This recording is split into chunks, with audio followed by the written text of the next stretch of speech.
अस्सलाम वालेकुम student BSc part 1, कैसे हैं आप? ठीक हैं। मैं हूं आपका टीचर गुलाम मोइनुद्दीन।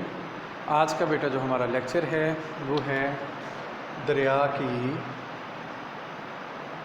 पहली मंजिल। इस लेक्चर को स्टार्ट करने से पहले इस लेक्चर का जो आगाज़ अल्लाह ताला के बरकत नाम से करते हैं। बिस्मिल्लाहिर्रहमानिर्रहीम। अब बेटा दरिया की पहली मंजिल यानी कि इसको दरिया की बचपन भी कहते हैं और इसको जो है वो अमले तकरीब भी कहते हैं। ठीक है, दरिया का अमले तकरीब भी कहते हैं। अब इसको जो है वो दरिया की पहाड़ी मंजिल भी कहते हैं। इसके कई नाम हैं। अब जो है वो जब दरिया जो है माउंटेन्स के अंदर जो है वो चलता है, इधर एंगल ऑफ स्लो ज़्यादा होने की वजह से दरिया के पानी में तेज़ी जो है वो और फरावानी होती है और दरिया के पानी में ताकत ज़्यादा होती है, जिसकी वजह से दरिया ऊंचाई से जब जो है वो पस्ती की तरफ आते हैं तो बहुत सारे जो है वो नकूश बनाते हैं। सबसे पहले बैड लैंड या इसको उर्दू में ख़राब सतह कहते हैं। उसके बाद वादियों का बनना,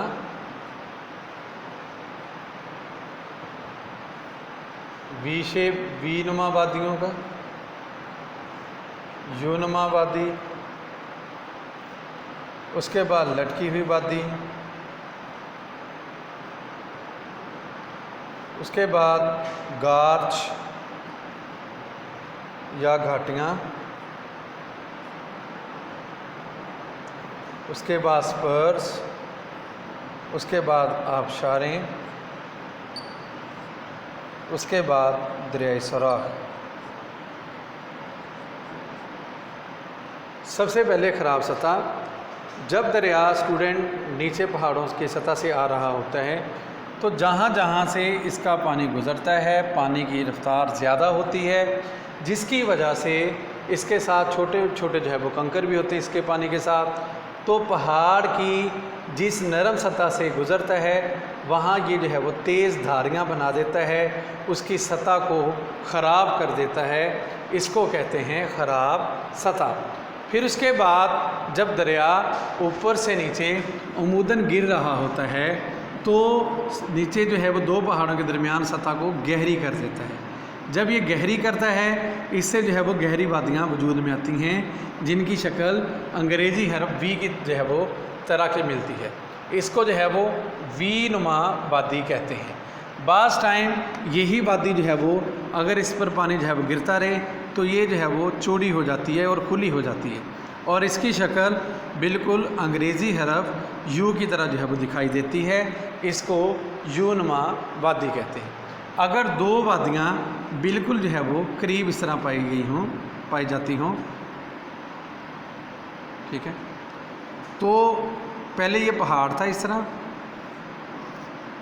क्या हुआ इधर से भी जो है वो नरम सतह थी, दरिया ने काट के पानी अंदर चला गया, फिर इधर से भी जो है वो नरम सतह थी वो काट के चला गया। अब ये जो है वो वादी बिल्कुल जो है ऐसे मालूम होती है जैसे कि जो है वो ये अलहदा हो, जिस तरह कोई लटक रही हो। इस वादी को लटकी हुई वादियाँ कहते हैं। या बाज़ टाइम जो है इस तरह होता है कि ये जो पहाड़ है इसकी ये वाली सतह जो है वो नीचे से कट गई और ऊपर से भी जो है वो इरोड हो गई, जिसकी वजह से ये जो है वो उभरी हुई वादी जो है वो इस तरह मालूम होती है।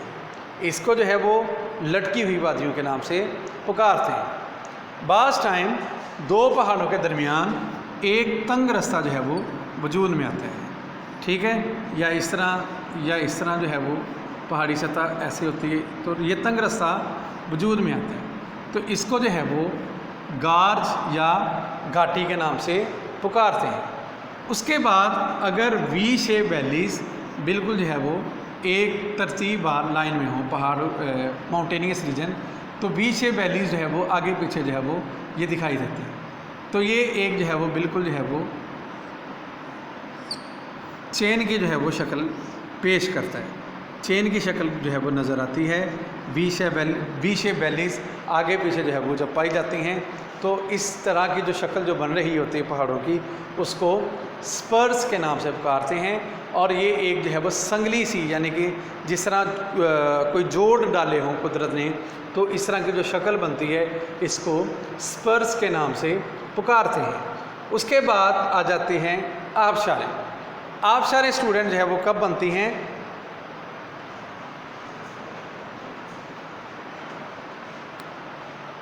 जब पहाड़ी सतह पर ऐसे पहाड़ हैं, पानी जो है वो ऊपर से आ रहा है, तो बाज़ टाइम सतह जो है वो नरम होती है। नरम होने की वजह, यानी कि ये सख्त है, नीचे से जो है वो नरम है, वो घिसना शुरू हो जाती है पानी की वजह से।